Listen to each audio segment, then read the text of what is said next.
Hello Internet, welcome back to another episode of Xenoblade Chronicles 2. In the last episode, we made it here to Gorma and rescued Nia and Dromark from the Worm-Eater Brog, which is just, like, honestly a really uncomfortable name. So, before we actually head on to Torigoth, I actually want to head back into the forest here. Because there's something I completely forgot to grab that I was already on the path of. So this unfortunately means I'm going to have to go right past these Arachnos again. So, in the Xenoblade series up to this point, enemies have had different ways that they spot you. Unfortunately, that is not the case in Xenoblade Chronicles 2. The only way to avoid enemies trying to fight you is by completely avoiding their line of sight, because they can hear you if you walk too quickly past them, and they will automatically lock onto you if your level is low enough. Unfortunately, unlike Xenoblade Chronicles 1, you can't just, like, tiptoe to get around them or anything. Which was one of my favorite things about Xenoblade 1, because it made the world feel more realistic in that way. As you can see, we now have a level 20 unique monster called Supercharged Alfonso here. I won't be taking on every unique monster in this game, but we will probably be back for him later, just because he does give you some good experience. Unique monsters are basically stronger versions of regular enemies with generally pretty funny names. And I recommend that you go for them whenever you can. Leave it to me. Okay, what was I looking for here? I think I remember. One sec. Okay, so I want to head through here. There are clap bunnets here, which don't attack you unless you attack them, I'm pretty sure, so that's good. I hope it is. There's a treasure trove here. In it you can find a bunch of gold and a fang chip, which we'll be using in a second. That bunnet was guarding that gold real well. But you're also going to want to head to the other side of this tree.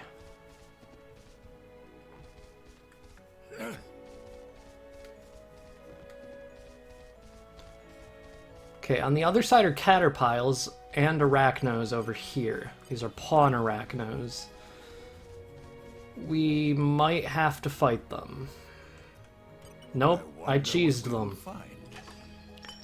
Okay, here you can get a second fang chip, which means we now have a fang chip for both Rex and Nia.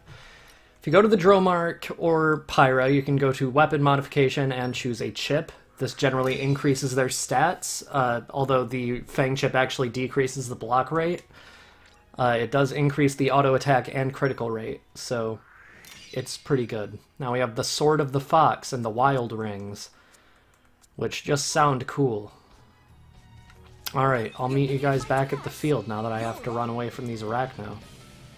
Alright, once you make it onto Gormott Field, or Gormott Plains, or whatever this area is called, well, this is technically Outlook Knoll, you will get a tutorial. Time for your first big hike to Torigoth. Around this point, you'll want to start paying attention to the level of trust between blade and driver. Trust is a vital resource that you need to unlock levels on your blade's affinity chart, so if you want to maximize the support that you get from your blade, you need to make winning their trust a priority. When you complete a quest, you'll build trust with whichever blade you're with. Trust goes up when you achieve maximum affinity in battle as well. Affinity bonds will shine with a golden color when they're at their height. Right now, I'd say it's about time we set off for Torigoth. Thank you, Territorial. So, as it said, if we go into a blade, we can see on their affinity chart, they will gradually earn skills, which I've already gone over. Let's see what I can do with this. However, some skills require a certain amount of trust. As you can see, in order to unlock these different levels, you need to unlock the trust levels of the blade. We're already about a third of the way there with Dromark, and halfway there with Pyra. Trust is pretty complicated. It can also be increased by using pouch items, contrary to what the game didn't tell you. So I'm going to go ahead and give the massive mushroom pie to Rex. It only goes up if you give them an item that they particularly like. Nia really likes fish items, or seafood. Fish items, yeah, that's the overall name for the type of food. But it's good to give these characters pouch items whenever you're able to, because they're relatively cheap, and even if you don't really notice their effects, they are there and they are helpful.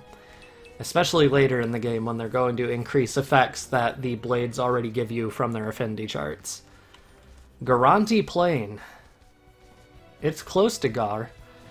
So this is the first really cool area of the game because you get to see all these monsters that are so much bigger than you.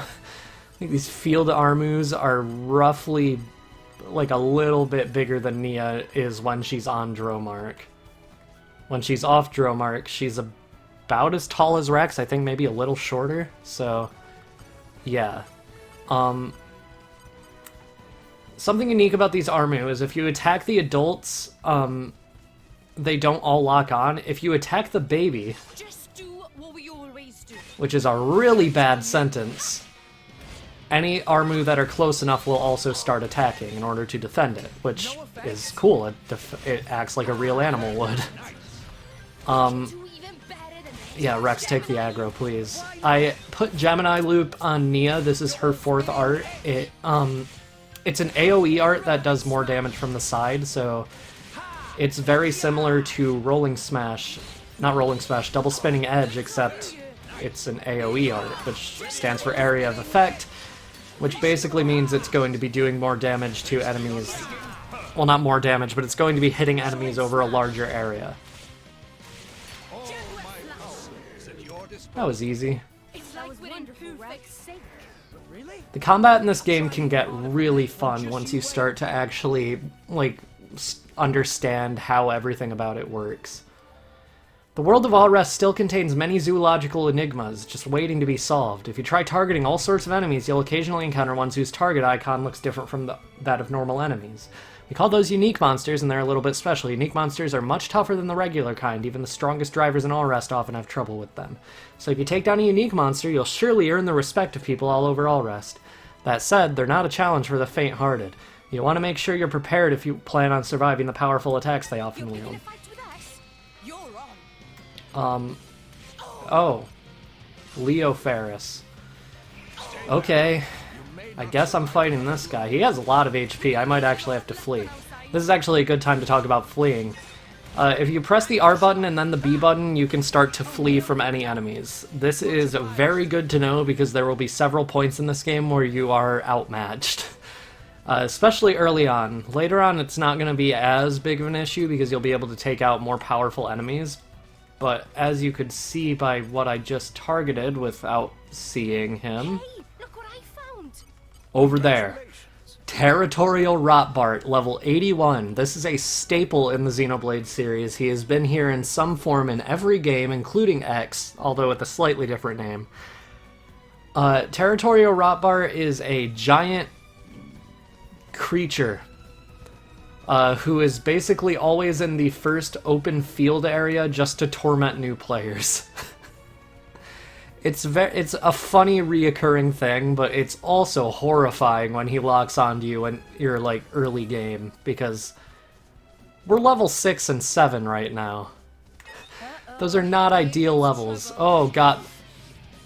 Level 7, where did you come from? I mean, luckily we just hit a skip travel point, I think. Yeah, but Don't push yourself too yeah, as you can see, they do not calm down with the levels of enemies. There will always be enemies in any given location that are much stronger than you. I see Rothbart and I do not want to see him. Oh god, I need to get to Torigoth very quickly. Oh, that's terrifying. Oh, look at him. Yeah, you want to stay away from Territorial Rothbart no matter what. Moonlighting Elwyn. We might be able to take him on. let's try it. We're not losing anything if we fail. Listen to this music, because unique monsters do get new music.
So when a partner, or when a party member gets knocked out during battle, you can actually revive them by going over to them and pressing the A button. However, this uses up a segment of the party gauge that you can see in the upper left corner.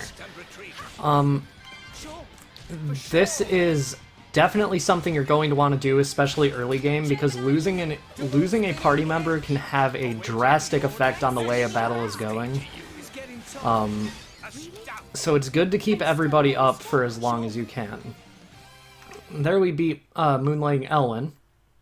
As you can see, when you defeat a unique monster, a tombstone will spawn and you will be able to fight them again whenever you want. As you can see, you also get timed on it, and so you can compare your time to your friends, or probably people online. I don't know if anybody actually cares that much about how fast they take them out, but yeah. Hang on a moment, guys. Is it just me, or is the cloud sea level higher than it was before? I think you're right. Guess it must be what they call high tide. The cloud sea level changes because of the Gormat Titan walking through it, right? At times, the clouds reach scarcely up to the Titan's ankles, while at other times, like now, the clouds are around its belly. With the clouds at this height, I guess we won't be able to get back to the place where we made camp. Indeed. That area will be submerged beneath the clouds. But the Titan's always moving, so I'm sure the clouds will be lower again sooner or later. Quite right. I'd heard about stuff like this, but it's kind of amazing seeing it firsthand. You don't get phenomena like this in Argentum or in Leftheria, that's for sure. Orres really is a big place. Alright, that's enough gawping, let's get going. Torigoth is so close now I can smell it. Is that a good or a bad thing? The Titans of Alrest are surrounded by the Cloud Sea, and as Rex and his friends were just discussing, the Cloud Sea has tides that come and go. The shifting tides will close off places that you could once visit, as well as opening up places you couldn't reach, so plan your adventure accordingly. This is true. You can check the status of the Cloud Sea's tides by looking at the environmental the environmental information that you could see in the corner before now has the Cloud Sea level. As you can see, it's very high tide right now. I think this is the highest it can go. There are ways to get it to go lower again other than waiting it out, but we'll be saving those for later. For now, let's head into Torigoth, since we survived Rothbart territory. And arrived.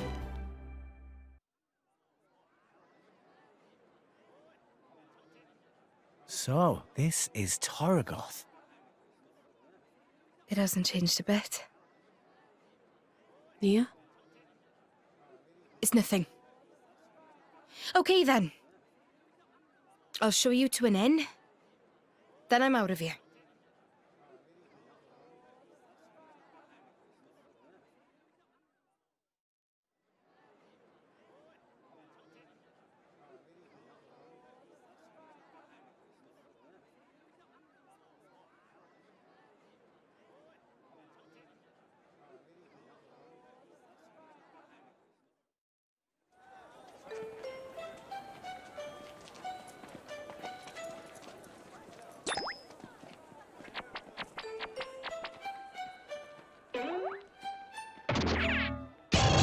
What the bloody hell is this? Don't tell me this is meant to be me. A remarkable likeness, to say the least. Oi, did you see something? No. I fear they may have conflated our countenances, my lady. How very awful.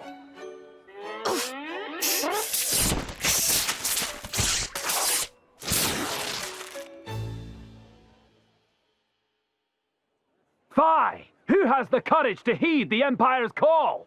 Your strong heart today will build a strong, more ordained tomorrow. Of course, you get more than a salary. Pension and benefits are included. Distinguish yourself, and you could even join the nobility. For the glory of the Ardanian Empire and His Majesty, Emperor Niall! Come now! Who wants to be the hero of tomorrow? What's the deal over there? Driver recruitment. Driver recruitment?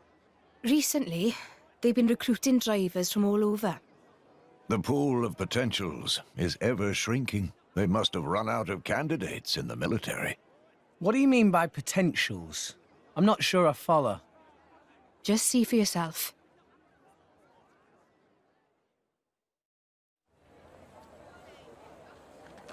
Don't do it, bro. It's too dangerous. What will we do if something happens to you? Or look after us? Please.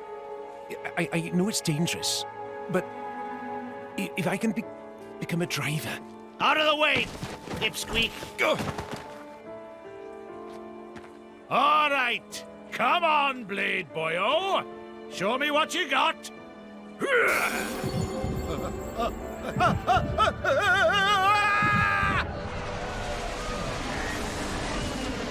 Yeah, he's done for. Indeed.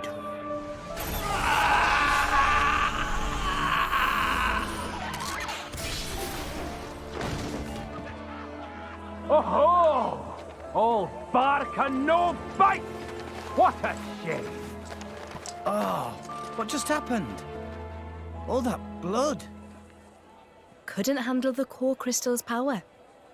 That's what happens when someone unqualified touches a core crystal. Truly lamentable.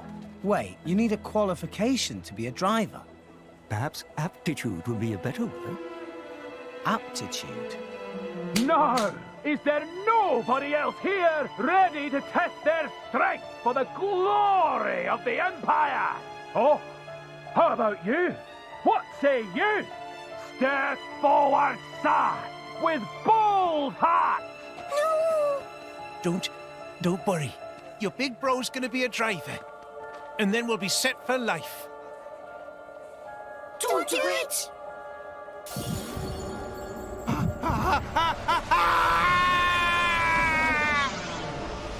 There's your aptitude.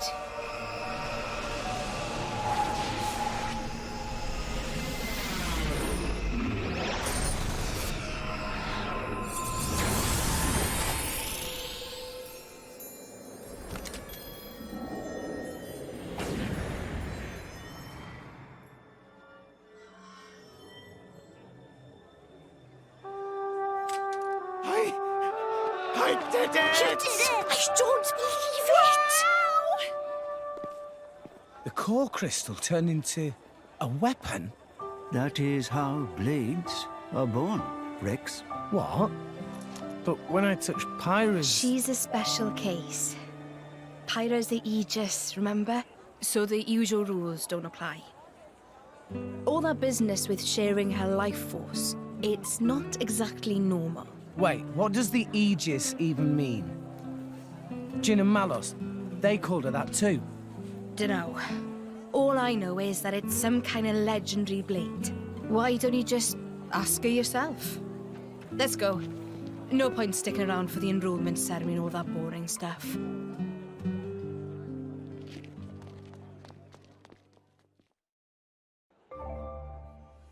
You've arrived in Torigoth. Towns and all rest are rated according to their level of development. This is called their development level, or dev level for short. A town's development level can be raised by earning dev points. When a town's dev level goes up, you can expect the price of goods and shops to go down. Some shops might even expand their ranges and sell never-before-seen products. You can earn dev points by completing quests and resolving residents' difficulties. It's also possible to earn a few dev points just by talking to people you meet.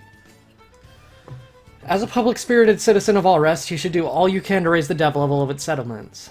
This is true. You also gain them by selling things, which is why salvaging is actually such a good thing to do. I don't need a tutorial on how to shop, video game. Welcome, looking for salvage or survival gear? Then you've come to the right place. Sell silver cylinders and normal cylinders. We could buy 31 silver ones because of Banna's war chest, but we are only going to buy, like, 12.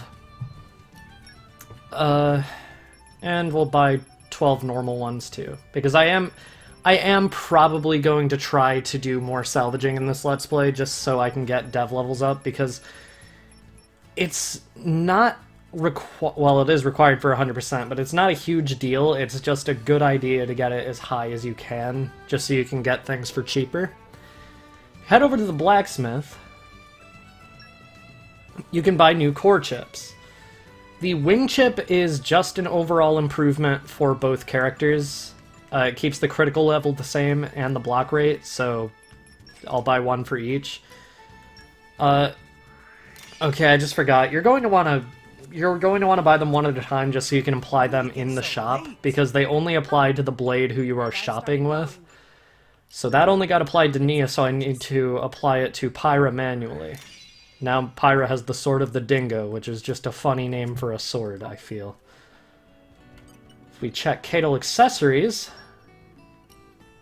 these are all sorts of stuff that you can buy that really overall are pretty good items. The axe attachment and lance attachment are things that we can't use as Rex and Nia yet, but the leather gloves increase dexterity, that's how often your attacks will hit. Wolf shoes increase agility, which determines how often you'll get hit. Beast hood increases aggro reduction. I will actually buy one of those for Rex and Nia, because that's real good. I'm gonna buy a Nopon mask, but that's not good for either character. That just increases aggro every second, which is very good for tanks, which we do not have yet. So I will apply those to Rex and Nia, and I'll be right back. Let's give Nia the muscle belt for now. Rex actually... this boosts maximum HP by 24%. We could increase that to 941 using the rigid vest, which increases it by 250 instead of a percentage. That's fine. Okay. Can Rex level up any arts? Okay, rolling smash. That's good enough. For some reason, Rex always levels up his arts way slower than Nia does.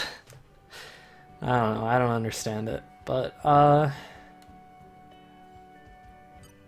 odds and ends. We don't need anything from there yet. Aux cores. He is still setting up. This may look familiar if you've played Xenoblade 1, because it is actually very similar to Xenoblade 1. We just can't do anything with it yet. If you come here, you can buy paintings. I'm gonna buy 3 of each. Why not? And music, where you can buy instruments, and I'm only gonna buy 1 of each. These are also pouch items. Pouch items are not exclusively food, so yeah, just keep that in mind. Obra Street. This whole thing with core crystals, touching them to create blades. It's pretty amazing when you think about it. We blades start out formless, anchored to the world only by our core crystal. Only the touch of a potential can imbue us with form and being, and it is by those forms we come to be known. So you see, my boy, in some ways it is only the fated touch of a driver that allows the blades to exist at all. Wow. Why does it happen that way, though? Now, that is something no one knows. It's just how it's always been. Blades come in all shapes and sizes. Some human-shaped, some not. Some people say the shape depends on the kind of person the driver is. The resonance between blade and driver is a mysterious thing. Pyra, she was crying when I met her. Was she brought to life by someone once? Just like a normal blade? What is the Aegis? Really? Halt! Nobody move.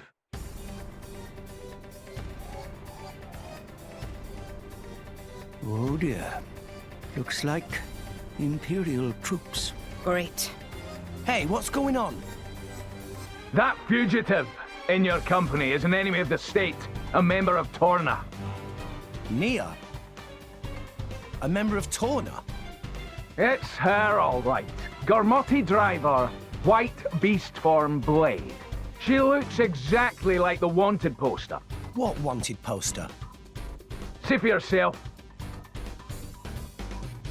Wow, it really does. Oi, watch it. I mean, no way. This doesn't look anything like. Wait, we've got no time for this. Who cares if it looks just like her? Now, as for you, you look like a driver too. Registration number? 539? Knock it off, you fool. All new drivers must register with Indol. No number means you must be an illegal, unregistered driver. No, you don't get it. You're coming with me.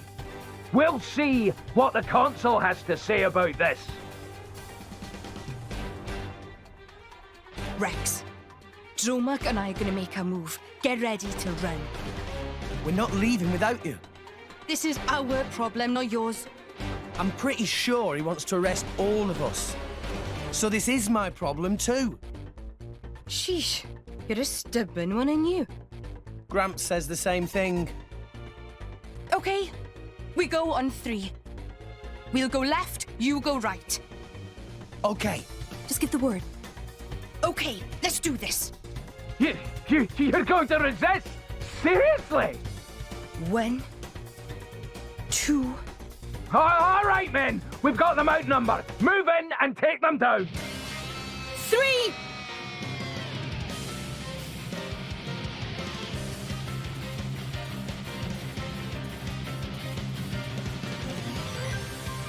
Quick! Will we have the advantage? We have another tutorial about cancel attacks, which are something I have already been doing. When you do an auto attack, there is a small period afterwards where you are able to cancel your final auto attack or your second one if you do it after the first, where you are able to use an art with more powerful effects, like this. This is incredibly important to combat. It's really what makes it so fun in this game. Anyway, Captain Padraig is our first real I can still fight. Maybe I should be playing as Rex. Yeah, I'm not very good at playing as Nia. Contrary to what you would believe, considering she's my favorite character. I've only been playing as her because I like her, but... I'll bash you up proper next time, I swear. That's another reason, just because that line is so fun. I'll bash you up proper next time, I swear! I'll meet you guys back at Captain Padraig. Okay, luckily they're just kind of waiting for us. So, Captain Padraig, he has 4,727 HP, and that's basically all that's unique about him. He is basically just a stronger version of the Ardanian soldiers that are with him, and those are just basic enemies, so he's not that hard to take down, especially if you're playing as Rex, because he can just keep on piling on damage. This is one of the only situations where I kind of want Nia to have the aggro. But it doesn't matter because Padraig is now down and we only have to deal with the Ardanian soldiers who have less than half of the HP that Padraig has, so... Apparently they were given worse armor because they don't have funny names.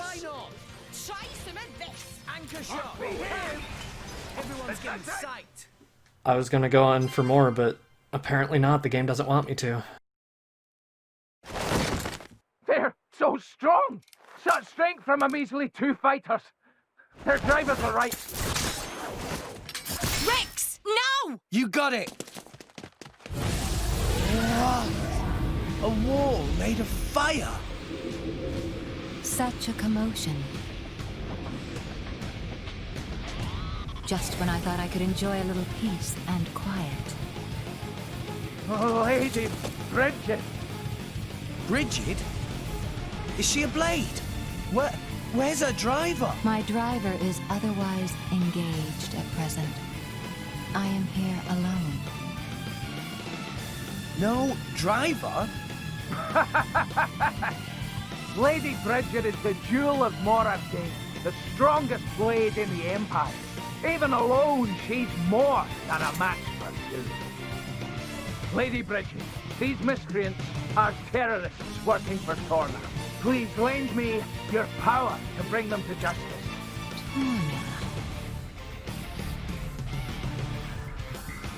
That emerald core crystal.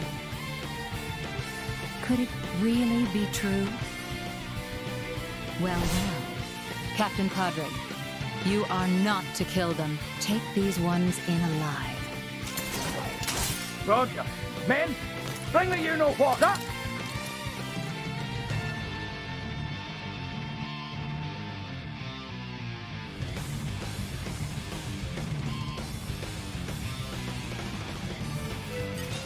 This is the first actually challenging battle of the game, and this is where I am planning on, This is where I am planning on, talking about focusing on targets.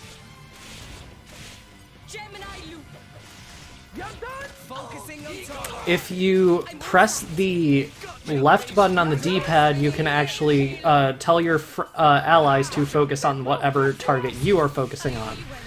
This is desirable. You are going to want to take out Captain Padraig before you start trying to whittle down Bridget, because Bridget is much more powerful, and it gets very annoying when Padraig is dealing damage from the side. After you take him down, they will go into more detail on blade combos, but that's all information I have already gone over myself, so who cares? Basically what they were going to say is that if it is applicable to the current situation, you will get a request icon on the side of the screen to ask your party members to help you continue a blade combo, because obviously you won't be able to do it yourself. This is something I've just kind of been doing on my own throughout the entirety of the Let's Play so far, so it hasn't really occurred to me. Yeah, I swear we're going to be getting out of tutorial hell soon, but for now the game has a lot to teach new players, and it doesn't realize I'm not a new player, so I'm fine with it. It's not that bad. You can just mash A to get through the tutorials, and since I know basically everything about this game's combat system this time around, yeah, things are going to be going fine. I say that because when I first Let's Played this game, I did not really understand this game's combat at all, which is embarrassing to me now. Because you'd think I would go into a Let's Play of a game that I considered my favorite game at that point, understanding how to play that video game. But nope, I went into it like a moron. Okay, we're almost done. I was gonna say Nia take the aggro, but the aggro isn't that important when we're about to win. Cheers for that. I'm still getting stronger.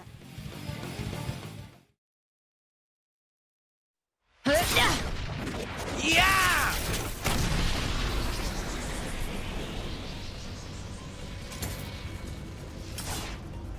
What? She repelled our attack. She's so strong. And this is without a driver. Stop yammering. Just get it. Drum up. Jomak. This is an Ethernet! Let's see you use your precious arts when you can't draw ether from the atmosphere. Even blades have weaknesses. This is one such weakness. Without the flow of ether, blades are quite useless. Nia, draw mark! Get out of here, Rex. Save yourself. I'm not gonna do that. I can't just leave you here. You've got your own mission. Just move it. Yeah, but... No bets. Go. Rex, we must withdraw for now. It's our only chance. But... You won't escape.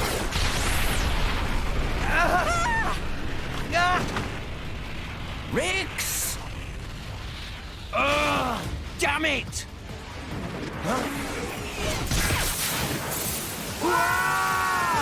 Water!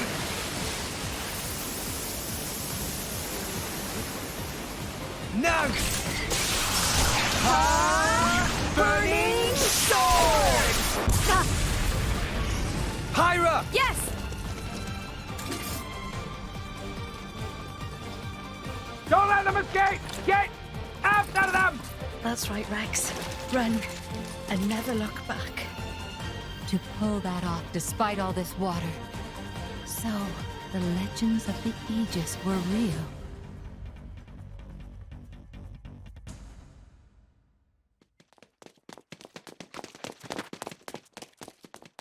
Hey! Hey!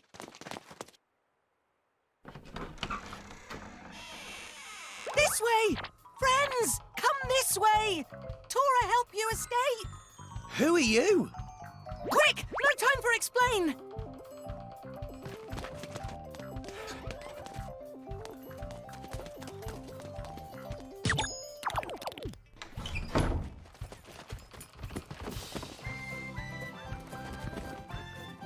Thanks. You saved us. But I gotta ask, why? No reason. No reason. Sorry, that not true. Truth is, Tora not like those big bully soldiers. Was thinking to test out shiny new boom biter on big bullies. That's when Tora see friends running from them. Boom biter missed and hit water pipe, but results not so bad, hey? Oh. So you shot the pipe. That right. And you're Tora. I'm Rex. And this is Pyra. It's so lovely to meet you. Good to meeting. Huh? Actually, Tora have other reason for save you. Which is? Don't worry. Explain everything when get to House of Tora. This way.